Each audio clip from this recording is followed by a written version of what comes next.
ამასობაში ამერიკის შეერთებულ შტატებში წავიდა საშა წომაია, რომლის ძალისხმევითაც კონგრესმა ჩამოატარა მოკვლევა ნაცისტური გერმანიის მხარეს მებრძოლ ქართველებზე და გაკეთა კონგრესის დასკვნის ცნობილი დასკვნა გამოცემულია.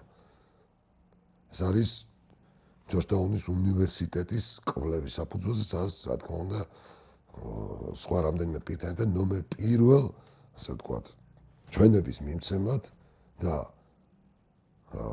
დოკუმენტაციის წარდგენად გამოდის ალექსანდრე ცომაია.